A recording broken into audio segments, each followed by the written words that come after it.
Hi everyone, exam medicine channel में आप सभी का स्वागत है। इस वीडियो में हम देखेंगे कंबाइंड टेक्निकल सर्विस एग्ज़ाम के इम्पॉर्टेंट क्वेश्चन को। मैंने कुछ सीरीज़ पहले भी प्रोवाइड कराई थी और आज इसके साइंस की ये सीरीज़ है। आप लोग यहाँ से अपने प्रैक्टिस को और भी बेहतर कर सकते हैं। आइए देखते हैं, जीवाणु जनित रोग मुख्यतः कौन से होते हैं देखते हैं। तो निमोनिया, टेटनेस, टाइफाइड, कोढ़, क्षय रोग को ही टीबी कहते हैं, हैजा, डिप्थीरिया, काली खांसी और प्लेग, ये सभी क्या है, जीवाणु जनित रोग हैं। नेक्स्ट देखते हैं, विटामिन B1 का रासायनिक नाम बताइए। तो B1 का रासायनिक नाम क्या है, थायमीन है। और अगला है विटामिन B2 का रासायनिक नाम क्या है। ऊपर आपने थायमीन जो पढ़ा है ये आपका क्या है, B1 का था। और B2 का क्या होता है, तो B2 का होता है राइबोफ्लाविन जो होता है विटामिन B2 का रासायनिक नाम होता है। इसी प्रकार से विटामिन B6 का रासायनिक नाम क्या होगा, तो पायरिडॉक्सिन होगा। पायरिडॉक्सिन जो है B6 का रासायनिक नाम है। इसी प्रकार से B12 का रासायनिक नाम क्या होगा, तो साइनोकोबाल्मिन जो है B12 का रासायनिक नाम है। तो ये रासायनिक नाम याद रखिएगा, प्रश्न बनते हैं। आप सभी लोगों की परीक्षा में मुश्किल से 5 से 6 दिन बाकी रह गए हैं। रिवीजन खूब ज़्यादा करिए, जितना हो सके प्रैक्टिस करिए, साइंस के क्वेश्चन करिए। आपके सिलेबस में दिया हुआ है, साइंस का वेटेज है सभी में, लेकिन जो लैब असिस्टेंट के कैंडिडेट हैं उनके लिए तो है ही है, और उसमें ही सबसे ज़्यादा कैंडिडेट भी हैं।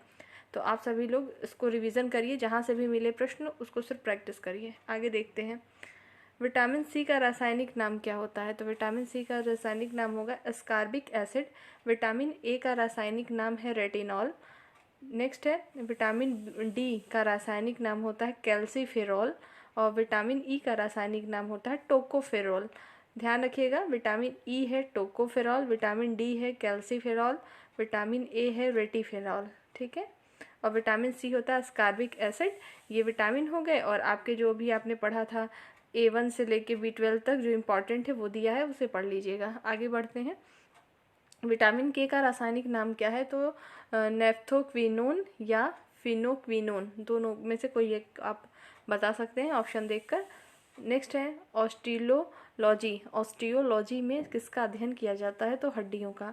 हड्डियों के अध्ययन को क्या कहेंगे, तो ऑस्टियोलॉजी कहेंगे। जंतु विज्ञान का जनक, फादर ऑफ जियोलॉजी किसे कहते हैं, तो अरस्तु को कहते हैं। नेक्स्ट है, चिकित्सा शास्त्र का जनक किसे कहते हैं, तो चिकित्सा शास्त्र का जनक हिप्पोक्रेटस को कहेंगे। गर्भ निरोधक गोलियां का निर्माण किसने किया था, तो पिनकस ने किया था। पिनकस ने गर्भ निरोधक गोलियों का निर्माण किया था। मानव शरीर की सबसे लंबी हड्डी कौन सी होती है, तो फीमर जो है मानव शरीर की सबसे बड़ी हड्डी होती है। आगे बढ़ते हैं, मानव शरीर की सबसे छोटी हड्डी कौन सी है, स्टेपिज है हड्डी, ये कान की होती है और ये जंघे की होती है। फीमर जो है जंघे में होती है और स्टेपिज कहाँ है, कान की सबसे छोटी हड्डी होती है। आगे देखेंगे, कान की नहीं होती है, मानव शरीर की ही सबसे छोटी हड्डी है। आगे देखेंगे, सामान्यतः रक्तचाप कितना होता है, तो 120/80, ठीक, इसको याद रखिएगा। इसको अक्सर कन्फ्यूज़न होता है, आपके एग्ज़ाम में क्या देता है 80/120, तो 120 ऊपर रहेगा, 80 नीचे। आगे देखेंगे, जीरोप्थेल्मिया किस विटामिन की कमी से होता है। जीरोप्थेल्मिया जो है विटामिन ए की कमी से होने वाला रोग है। आइए आगे बढ़ते हैं, आप इसको 1 से 2 बार ध्यान से सुनिएगा, आपको याद हो जाएंगे। ऐसा तो है नहीं आप पहली बार ही पढ़ रहे होंगे, पढ़े तो होंगे, सिर्फ रिवीजन करना है आपको, इसीलिए आपको जल्दी जल्दी कराया जा रहा है। आगे देखेंगे, ऑस्टियोमलेशिया किस विटामिन की कमी से होता है। ऑस्टियोमलेशिया किस विटामिन की कमी से होता है, तो डी। पेडोलॉजी के अंतर्गत किसका अध्ययन किया जाता है, तो मिट्टी का। कोशिका सिद्धांत किसने प्रस्तुत किया था, तो स्लाइडेन एवं श्वान ने कोशिका सिद्धांत का जो है प्रतिपादन किया था। कोशिका क्या होती है, मानव शरीर की सबसे छोटी इकाई होती है। आगे बढ़ते हैं, कोशिका का शक्ति केंद्र किसे कहते हैं, तो माइटोकॉन्ड्रिया को कहते हैं। कोशिका आपने पढ़ी ही होगी, ठीक है। तो जो कोशिका होती है, कोशिका का जो है शक्ति या केंद्र किसे कहेंगे, तो माइटोकॉन्ड्रिया को कहते हैं। जैसे आपकी जो कोशिका होती है, आपको पता ही होगा, कोशिका भित्ति जो होती है पादप में पाई जाती है और जंतुओं में नहीं पाई जाती है, और कोशिका झिल्ली जो होती है पाई जाती है जंतुओं में, और जो कोशिका झिल्ली होती है उसी के अंदर सारी चीज़ें होती हैं, उसी में आपका माइटोकॉन्ड्रिया भी होता है। आगे देखते हैं, टमाटर में कौन सा लवक पाया जाता है? तो टमाटर में लाइकोपीन पाया जाता है। गाजर में कौन सा लवक पाया जाएगा? तो केरोटीन। गाजर में क्या पाएंगे? केरोटीन। टमाटर में लाइकोपीन। चुकंदर में कौन सा लवक पाया जाता है? तो बिटानिन। आत्महत्या की थैली किसे कहते हैं?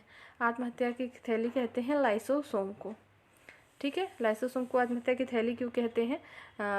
इसलिए कहते हैं क्योंकि जो आपकी भी, जैसे मैंने आपको बताया कि कोशिका होती है, तो कोशिका के अंदर आपकी कोशिका झिल्ली होती है जिसमें सारी चीज़ें आपकी मिलती हैं। आपकी माइटोकॉन्ड्रिया होती है और आपके केंद्रक होते हैं, और इसमें जो होता है और बाकी चीज़ें होती हैं, तो उसी में ही आपका लाइसोसोम होता है। जब बाकी चीज़ें अच्छे से वर्क नहीं करती हैं तो लाइसोसोम क्या करता है? बाकी कोशिकाओं को नष्ट कर देता है। इसीलिए इसको कहते हैं आत्महत्या की थैली। आगे देखते हैं, लाइसोसोम की खोज किसने की थी? लाइसोसोम की खोज 1955 में सीडी डुवे ने की थी। सीडी डुवे ने लाइसोसोम की खोज की थी। डीएनए का कार्य क्या होता है? तो डीएनए सभी आनुवांशिक क्रियाओं का संचालन करता है तथा यह प्रोटीन संश्लेषण को नियंत्रित करता है। प्रोटीन संश्लेषण को नियंत्रित कौन करता है? तो डीएनए करता है। कवकों द्वारा पौधों में मुख्यतः कौन सा रोग होता है? तो कवकों के द्वारा जो पौधों में रोग होता है उसका नाम है सरसों का सफ़ेद रस्ट, गेहूं का कीहू रोग, आलू का अंगमारी, गन्ने का लाल अपक्षय और मूंगफली का टिक्का रोग। ये सभी किस कारण से होते हैं? तो कवकों के द्वारा होते हैं। आगे बढ़ते हैं, चीड़ के पेड़ में कौन सा तेल निकाला जाता है? तो तारपीन का तेल जो है चीड़ के पेड़ से निकलता है। देवदार की लकड़ी से कौन सा तेल निकाला जाता है? तो सेड्रस का तेल निकालते हैं। एचआईवी का पूरा नाम बताइए। तो एचआईवी को क्या कहते हैं? तो ह्यूमन इम्यूनो डिफिशियंसी वायरस। आगे देखेंगे, विषाणु की खोज किसने की थी? तो विषाणु की खोज की थी इवानोव्स्की ने। इवानोव्स्की ने क्या किया था? विषाणु की खोज की थी। फिर से याद रखेंगे, विषाणु की खोज किसने की थी? इवानोव्स्की ने विषाणु की खोज की थी। जड़ के रूपांतरण से बनने वाला पौधा कौन कौन सा है? तो जड़ के रूपांतरण से जो बनता है सलजम, गाजर, चुकंदर। ठीक है, तो ये सब जड़ के रूपांतरण से बनते हैं। आइए आगे बढ़ते हैं, तने के रूपांतरण से बनने वाले पौधे कौन कौन से हैं? तो आलू है, प्याज है, हल्दी है, अदरक है। याद कैसे रखेंगे इसमें कि कौन सा तना है कौन सा जड़ है? कन्फ्यूज़न होता है। देखिए, सलजम है, गाजर है, चुकंदर है, मूली है, ये सब आपने देखा भी होगा। नहीं देखे हैं तो मार्केट में जाके देख लीजिएगा।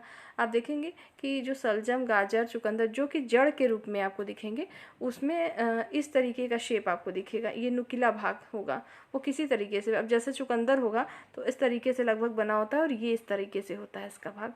तो ये इसमें जड़ होते हैं। ठीक, इससे आप पहचान सकेंगे, एकदम नुकीली तरह से होती है। याद करने के लिए बता रही हूँ। तने का रूपांतरण जैसे उसमें क्या होता है, आलू है, प्याज है, इन सब में जड़ की तरह नहीं होंगे तो ये भी ज़मीन के अंदर ही, लेकिन ये तने की तरह से होते हैं। आलू का देखेंगे कोई भी शेप इस तरीके से होता है, लेकिन उसमें कुछ ऐसे नुकीला सा पार्ट नीचे को नहीं होगा। इसी प्रकार से हल्दी, अदरक और जो है ये सारी चीज़ें होती हैं। आइए आगे बढ़ते हैं। देखिए, आगे दिया हुआ है, यकृति लीवर में भविष्य के लिए भंडारित रहता है विटामिन ए। विषाणु की खोज किसने की थी? इवानोव्स्की ने की थी। अभी आया है, इंपॉर्टेंट है, ध्यान रखेंगे। वायरस को ही विषाणु कहते हैं, तो उसकी खोज किसने की थी? इवानोव्स्की ने की थी। विषाणुओं के अध्ययन को क्या कहते हैं? तो वायरोलॉजी कहते हैं। देखिए, वायरस से बना है तो याद रखेंगे वायरोलॉजी कहेंगे विषाणु के अध्ययन को। रानीखेत बीमारी फैलती है वायरस द्वारा। रानीखेत बीमारी किसके द्वारा फैलती है? तो वायरस के द्वारा फैलती है। जंतुओं में होने वाली फुट एंड माउथ रोग है तो विषाणु के कारण। कवकों का अध्ययन क्या कहलाता है? माइकोलॉजी। माइकोलॉजी में क्या होता है? कवकों का अध्ययन होता है। शैवालों के अध्ययन को क्या कहते हैं? फाइकोलॉजी। देखिए, शैवालों के अध्ययन को फाइकोलॉजी, कवकों के अध्ययन को माइकोलॉजी, और अभी आपने ऊपर पढ़ा था कि विषाणुओं के अध्ययन को वायरोलॉजी कहते हैं। फिर से ध्यान दीजिएगा, विषाणुओं के अध्ययन को कहते हैं वायरोलॉजी। ठीक है, और उसी प्रकार से जो कवकों का अध्ययन होगा उसको माइकोलॉजी, शैवालों के अध्ययन को फाइकोलॉजी कहते हैं। आगे बढ़ते हैं, शैवालों की कोशिका भित्ति बनी होती है सेल्यूलोज की बनी होती है। जीवाणु की खोज ल्यूवेनहॉक ने किया था। जीवाणु, बैक्टीरिया की खोज किसने की थी? तो ल्यूवेनहॉक ने की। देखिए, बैक्टीरिया जीवाणु को कहते हैं, और अभी आपने ऊपर पढ़ा था वायरस जिसको विषाणु कहते हैं, इसकी खोज किसने की थी? इवानोव्स्की ने की थी। इवानोव्स्की ने विषाणु की खोज की, जबकि बैक्टीरिया की खोज जीवाणु की खोज किसने की थी? तो ल्यूवेन हॉक ने की थी। आगे देखते हैं, ध्वनि का वेग सर्वाधिक कहाँ होगा? तो इस्पात में सर्वाधिक होता है, उसके बाद द्रव में, उसके बाद आपका गैस में होता है। तीनों माध्यमों में ध्वनि का वेग होता है, ठीक है, निर्वात में नहीं होता। ध्वनि की गति धीमी होगी हवा में। ध्वनि की चाल होती है तो 760 मीली प्रति घंटा। वायु क्या है? तो गैसों का मिश्रण है। वायु उदाहरण है गैस का गैस में विलयन। हवा में ध्वनि का वेग कितना होता है? तो हवा में ध्वनि का वेग 332 मीटर पर सेकेंड होता है। ध्वनि तीव्रता की इकाई क्या है? तो डेसिबल। डेसिबल ध्वनि तीव्रता की इकाई है। हवा का वाष्प घनत्व कितना होता है? तो हवा का वाष्प घनत्व 14.4 होता है। 14.4 हवा का वाष्प घनत्व होता है। प्रकाश वर्ष किसका मात्रक है? तो प्रकाश वर्ष जो है दूरी का मात्रक होता है। एक प्रकाश वर्ष जो होता है कितने के बराबर होता है? तो 9.46 गुणे 10 के पावर जो है 12 किलोमीटर, मतलब 9.46 into 10 to the power 12 kilometre, या 9.46 into 10 to the power 15 metre.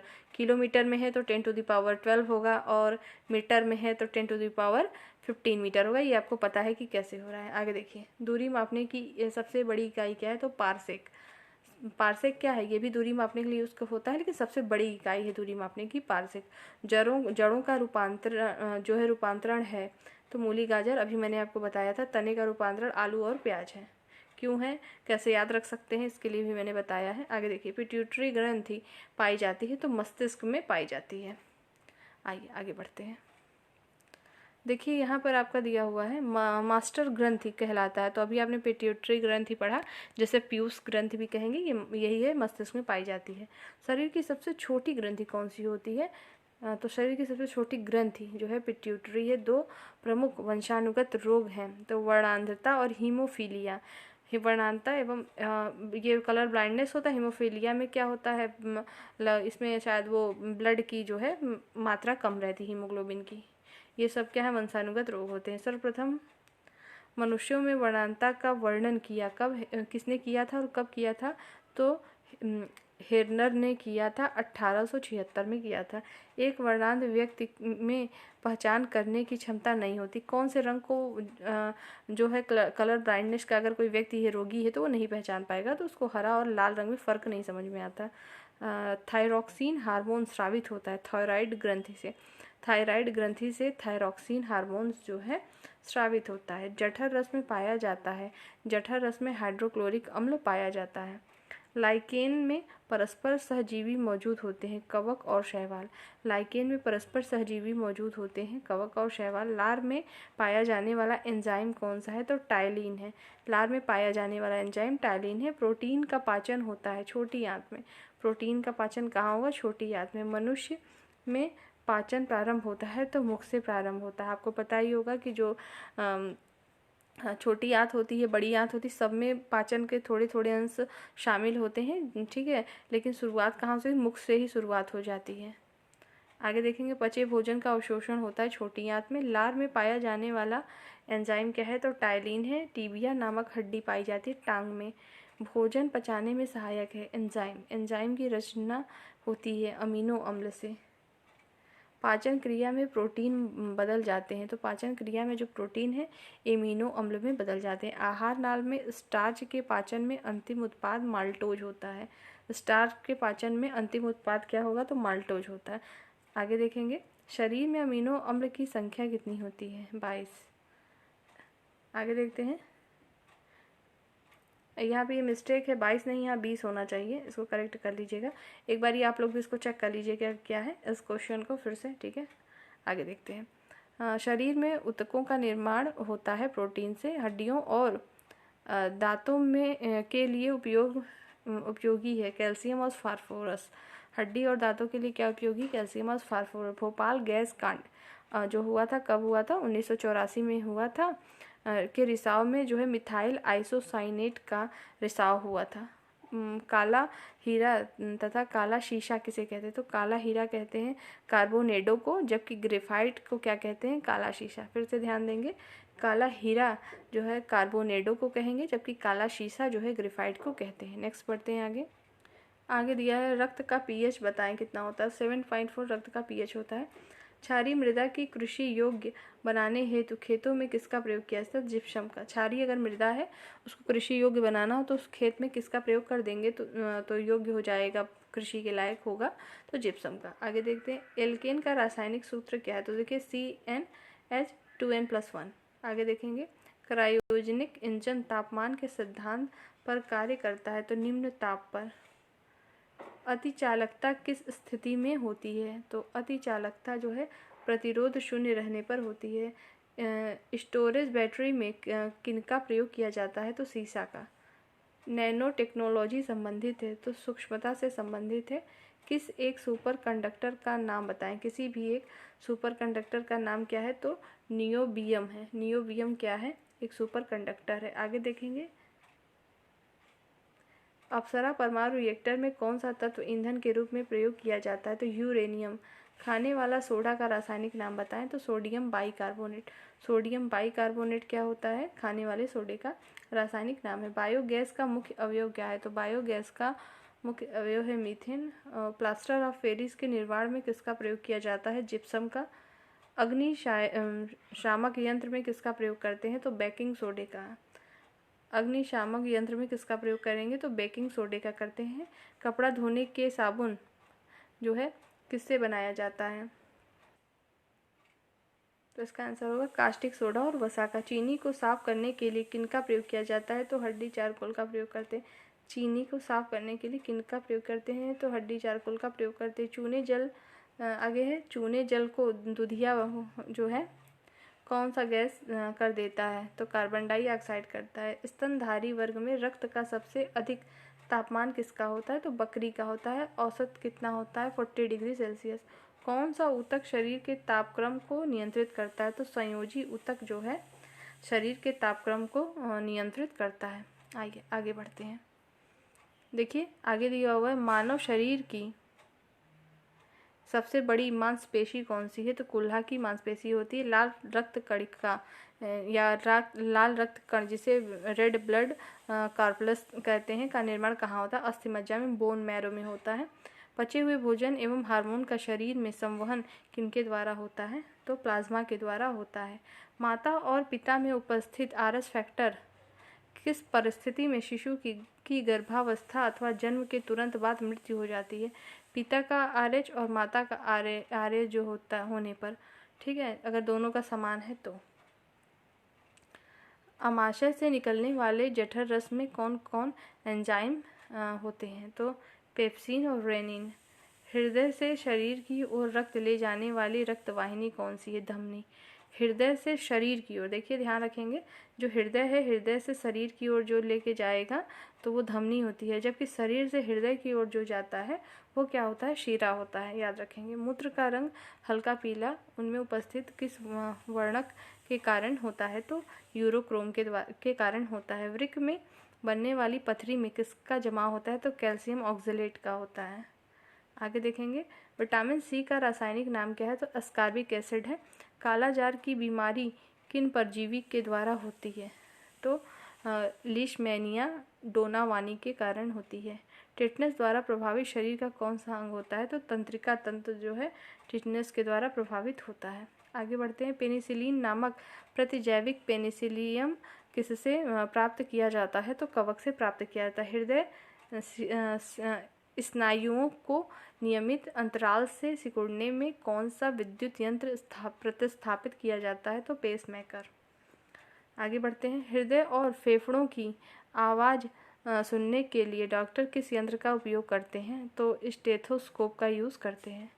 मानव शरीर में कुल अस्थियों की कितनी संख्या होती है? तो 206 होती है। इस सीरीज़ में सिर्फ इतने ही प्रश्न हैं, आप इससे रिवीजन करिएगा। सभी इम्पॉर्टेंट है, कहीं ना कहीं पेपर में आए हुए ही प्रश्न हैं। साइंस पढ़ना है, ज़रूरी नहीं है जो टॉपिक दिया सिर्फ उतना ही पढ़ना। आप टॉपिक देखेंगे तो बहुत ही कम दिए हुए हैं, लिमिटेड, लेकिन आपको साइंस का वेटेज है जीके के भी पोर्शन में, तो आप लोग अच्छे से तैयारी करिए। वक्त बहुत कम ही है अब आपके पास, सिर्फ रिवीजन करिए टेंशन के बिना, ठीक है। और एक चीज़ और कि कंपटीशन कम होने का मतलब ये नहीं समझिएगा कि मेरिट बहुत कम जाएगी, ठीक। तो आप लोग अच्छे से अपनी तैयारी करिए। नेक्स्ट वीडियो में हम फिर मिलेंगे, तब तक के लिए टेक केयर, जय हिंद।